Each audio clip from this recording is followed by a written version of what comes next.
ओम श्री बृहस्पति नमः। आज सुनिए बृहस्पतिवार व्रत कथा। कथा प्रारंभ करने से पहले आप सभी से अनुरोध है, कमेंट बॉक्स में बृहस्पति देवता की जय जरूर लिखिएगा। हे बृहस्पति देवता, इस कथा को कहने, सुनने और हुंकारा भरने वाले सभी भक्तों पर अपनी कृपा बनाए रखना। पौराणिक कथा के अनुसार भारतवर्ष में एक प्रतापी और दानी राजा राज्य करता था। वह नित्य गरीबों और ब्राह्मणों की सहायता करता था। यह बात उसकी रानी को अच्छी नहीं लगती थी। वह ना ही गरीबों को दान देती, ना ही भगवान का पूजन करती थी और राजा को भी दान देने से मना किया करती थी। एक दिन राजा शिकार खेलने वन को गए हुए थे, तो रानी महल में अकेली थी। उसी समय बृहस्पति देव साधु वेश में राजा के महल में भिक्षा के लिए गए और भिक्षा मांगी। रानी ने भिक्षा देने से इनकार कर दिया और कहने लगी, हे साधु महाराज, मैं तो इस दान पुण्य से तंग आ गई हूँ। मेरा पति सारा धन लुटाता रहता है। मेरी इच्छा है कि हमारा सारा धन नष्ट हो जाए, फिर न रहेगा बांस और न बजेगी बांसुरी। साधु ने कहा, देवी तुम तो बड़ी विचित्र हो। धन संतान तो सभी चाहते हैं। पुत्र और लक्ष्मी तो पापी के घर में भी होनी चाहिए। यदि तुम्हारे पास अधिक धन है तो भूखों को भोजन दो, प्यासों के लिए प्याऊ बनवाओ, मुसाफिरों के लिए धर्मशालाएं खुलवाओ। जो निर्धन अपनी कुंवारी कन्याओं का विवाह नहीं कर सकते, उनका विवाह करा दो। ऐसे और कई काम हैं जिनके करने से तुम्हारा यश लोक परलोक में फैलेगा। परंतु रानी पर उपदेश का कोई प्रभाव न पड़ा। वह बोली, महाराज, आप मुझे कुछ मत समझाइए। मैं ऐसा धन नहीं चाहती जो हर जगह बांटती फिरूं। साधु ने उत्तर दिया, यदि तुम्हारी ऐसी ही इच्छा है तो तथास्तु। तुम ऐसा करना कि बृहस्पतिवार को घर लीपकर पीली मिट्टी से अपना सिर धोकर स्नान करना, भट्टी चढ़ाकर कपड़े धोना।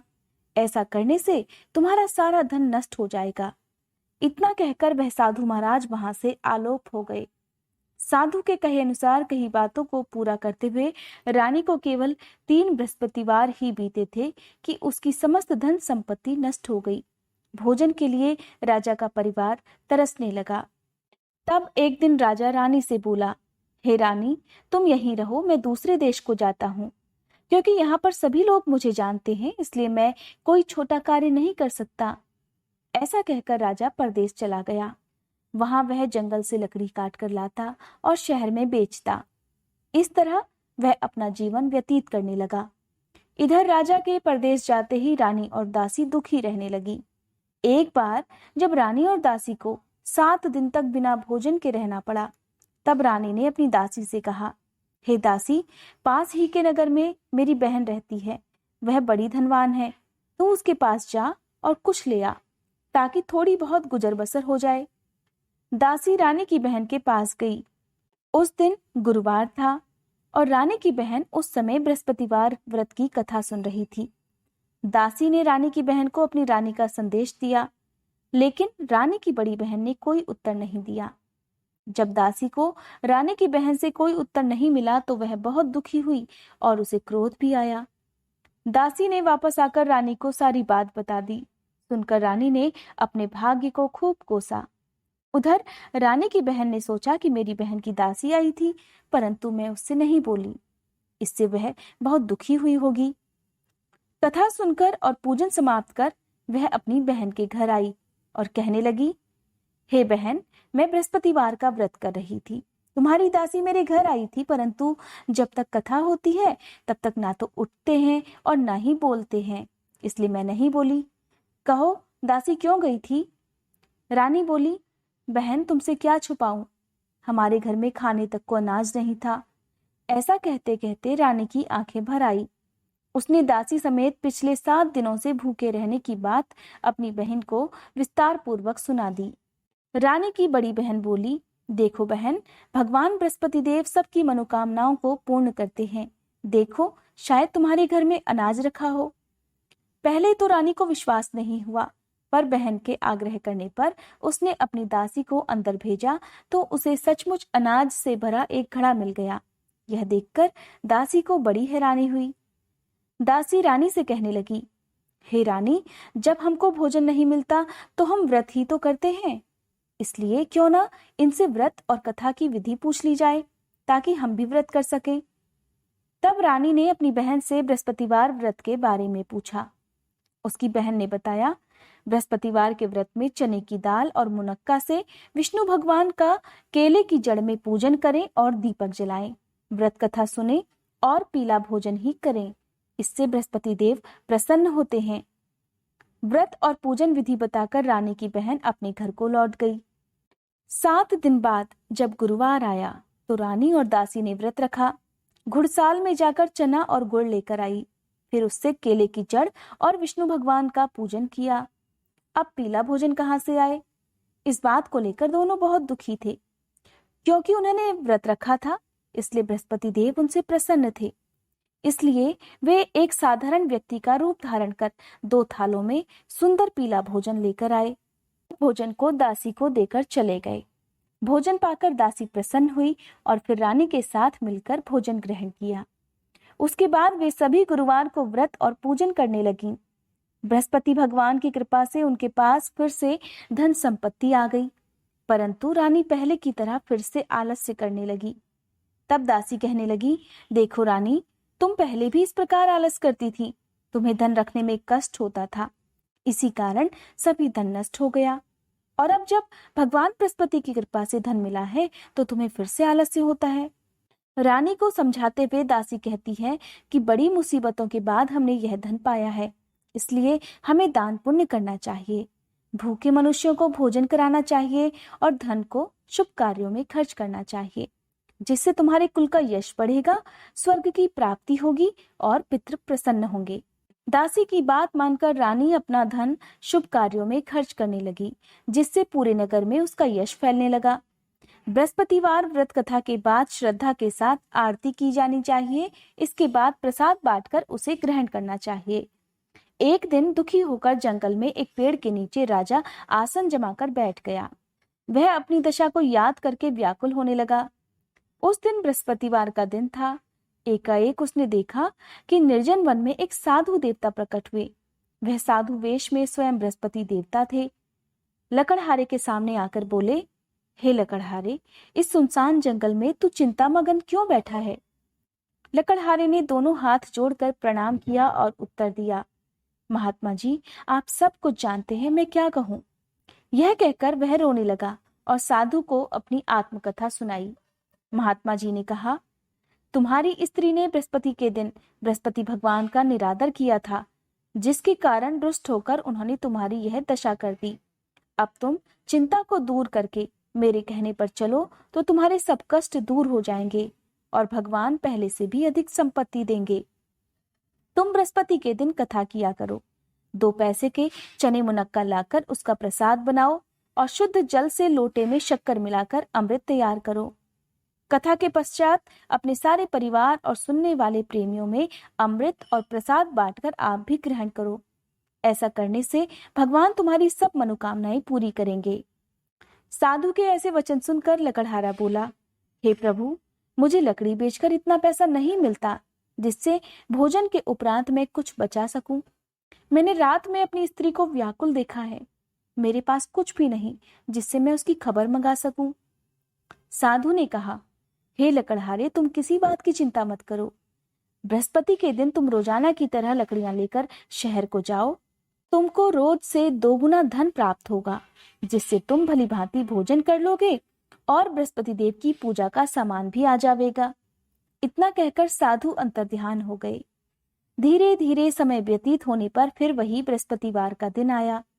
लकड़हारा जंगल से लकड़ी काटकर किसी शहर में बेचने गया। उसे उस दिन और दिन से अधिक पैसा मिला। राजा ने चना गुड़ आदि लाकर गुरुवार का व्रत किया। उस दिन से उसके सभी क्लेश दूर हुए, परंतु जब दोबारा गुरुवार का दिन आया तो बृहस्पतिवार का व्रत करना भूल गया। इस कारण बृहस्पति भगवान उससे नाराज हो गए। उस दिन उस नगर के राजा ने विशाल यज्ञ का आयोजन किया और शहर में यह घोषणा करा दी कि कोई भी मनुष्य अपने घर में भोजन न बनावे, न आग जलावे। समस्त जनता मेरे यहाँ भोजन करने आवे। इस आज्ञा को जो न मानेगा उसे फांसी की सजा दी जाएगी। इस तरह की घोषणा संपूर्ण नगर में करवा दी गई। राजा की आज्ञा अनुसार शहर के सभी लोग भोजन करने गए, लेकिन लकड़हारा कुछ देर से पहुंचा, इसलिए राजा उसको अपने साथ घर लिवा ले गए।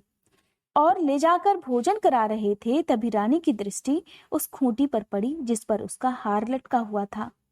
वह वहां पर दिखाई नहीं दिया। रानी ने निश्चय किया कि मेरा हार इस मनुष्य ने चुरा लिया है। उसी समय सिपाहियों को बुलाकर उसको कारागार में डलवा दिया। जब लकड़हारा कारागार में पड़ गया तो बहुत दुखी होकर विचार करने लगा कि न जाने कौन से पूर्व जन्म के कर्म से मुझे यह दुख प्राप्त हुआ है, और उसी साधु को याद करने लगा जो कि जंगल में मिला था। उसी समय तत्काल बृहस्पति देव साधु के रूप में प्रकट हुए और उसकी दशा को देखकर कहने लगे, अरे मूर्ख, तूने बृहस्पति देव की कथा नहीं करी, इस कारण तुझे यह दुख प्राप्त हुआ है। अब चिंता मत कर, बृहस्पतिवार के दिन कारागार के दरवाजे पर 4 पैसे पड़े मिलेंगे। उनसे तू बृहस्पतिवार की पूजा करना और तेरे सभी कष्ट दूर हो जाएंगे। बृहस्पतिवार के दिन उसे 4 पैसे पड़े मिले। लकड़हारे ने कथा कही। उसी रात को बृहस्पति देव ने उस नगर के राजा को स्वप्न में कहा, हे राजा, तुमने जिस आदमी को कारागार में बंद करा दिया है वह निर्दोष है, वह राजा है, उसे छोड़ देना। रानी का हार उसी खूंटी पर लटका है, अगर तू ऐसा नहीं करेगा तो मैं तेरे राज्य को नष्ट कर दूंगा। इस तरह रात के स्वप्न को देखकर राजा प्रातःकाल उठा और खूंटी पर हार देकर लकड़हारे को बुलाकर क्षमा मांगी और लकड़हारे को योग्य सुंदर वस्त्र आभूषण देकर विदा कर दिया। बृहस्पति देव की आज्ञा अनुसार लकड़हारा अपने नगर को चल दिया। राजा जब अपने नगर के निकट पहुंचा तो उसे बड़ा आश्चर्य हुआ। नगर में पहले से अधिक बाग, तालाब, कुएं और बहुत सी धर्मशाला, मंदिर आदि बन गई हैं। राजा ने पूछा, यह किसका बाग और धर्मशाला है? तब नगर के सब लोग कहने लगे, यह सब तो रानी और बांदी के हैं। तब राजा को बड़ा आश्चर्य हुआ और गुस्सा भी आया।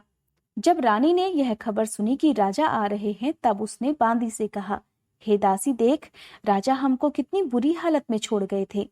ऐसी हालत देखकर कहीं वह लौट ना जाए, इसलिए तू दरवाजे पर खड़ी हो जा। आज्ञा अनुसार दासी दरवाजे पर खड़ी हो गई। राजा आए तो उन्हें अपने साथ लिवा लाई। तब राजा ने क्रोध करके अपनी रानी से पूछा, यह धन तुम्हें कैसे प्राप्त हुआ है? तब उन्होंने कहा, हमें यह सब धन बृहस्पति देव के इस व्रत के प्रभाव से प्राप्त हुआ है। तब राजा ने निश्चय किया कि 7 रोज बाद तो सभी बृहस्पति देव का पूजन करते हैं, परंतु मैं प्रतिदिन दिन में 3 बार कहानी कहा करूंगा और रोज व्रत किया करूंगा। अब हर समय राजा के दुपट्टे में चने की दाल बंधी रहती और दिन में 3 बार कहानी कहता। एक रोज राजा ने विचार किया कि चलो अपनी बहन के यहाँ हो आवे।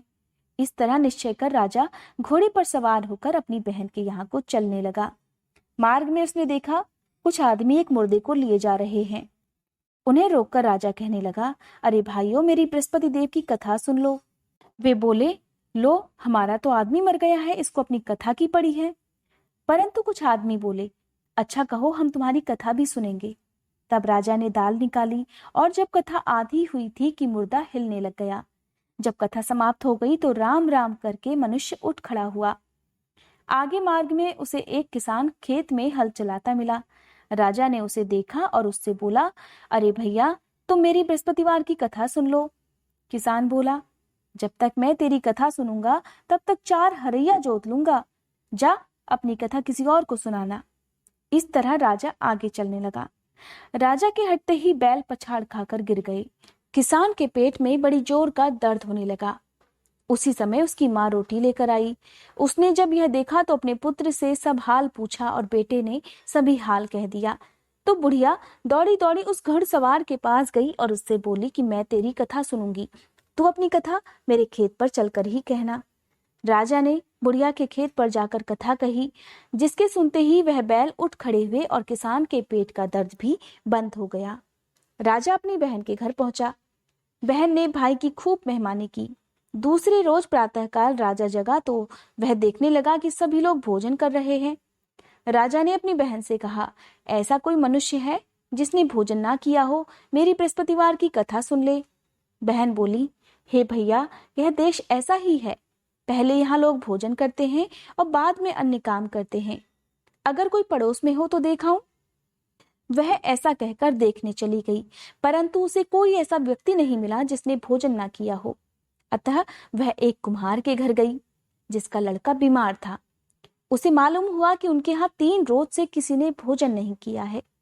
रानी ने अपने भाई की कथा सुनने के लिए कुम्हार से कहा तो वह तैयार हो गया। राजा ने जाकर बृहस्पतिवार की कथा कही, जिसको सुनकर उसका लड़का ठीक हो गया। अब तो राजा की प्रशंसा होने लगी। एक रोज राजा ने अपनी बहन से कहा, बहन अब हम अपने घर को जाएंगे, तुम भी तैयार हो जाओ। राजा की बहन ने अपनी सास से कहा। सास ने कहा, हाँ चली जा, परंतु अपने लड़कों को मत ले जाना, क्योंकि तेरे भाई की कोई औलाद नहीं है। बहन ने अपने भैया से कहा, हे भैया मैं तो चलूंगी, पर कोई बालक नहीं जाएगा। राजा बोला, जब कोई बालक नहीं चलेगा तब तुम भी क्या करोगी। बड़े दुखी मन से राजा अपने नगर को लौट आया। राजा ने अपनी रानी से कहा, हम निर्वंशी राजा हैं, हमारा मुंह देखने का धर्म नहीं है, और कुछ भोजन आदि भी नहीं किया। रानी बोली, हे प्रभु, बृहस्पति देव ने हमें सब कुछ दिया है, वह हमें औलाद भी अवश्य देंगे। उसी रात को बृहस्पति देव ने राजा से स्वप्न में कहा, हे राजा उठ, सभी सोच त्याग दे, तेरी रानी गर्भ से है। राजा को यह बात सुनकर बड़ी खुशी हुई। 9वें महीने रानी के गर्भ से एक सुंदर पुत्र पैदा हुआ। तब राजा बोला, हे रानी, स्त्री बिना भोजन के रह सकती है, पर बिना कहे नहीं रह सकती, इसलिए जब मेरी बहन आए तब तुम उससे कुछ मत कहना। रानी ने सुनकर हाँ कर दिया। जब राजा की बहन ने यह शुभ समाचार सुना तो वह बहुत खुश हुई और बधाई लेकर अपने भाई के यहाँ आई। तब रानी ने कहा, घोड़ा चढ़कर तो नहीं आई, गधा चढ़ी आई। राजा की बहन बोली, भाभी मैं इस प्रकार ना कहती तो तुम्हें औलाद कैसे मिलती।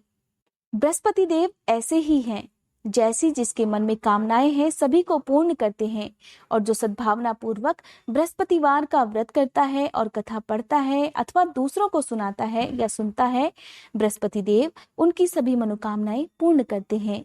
बोलिए बृहस्पति देवता की जय। ये थी आज की व्रत कथा।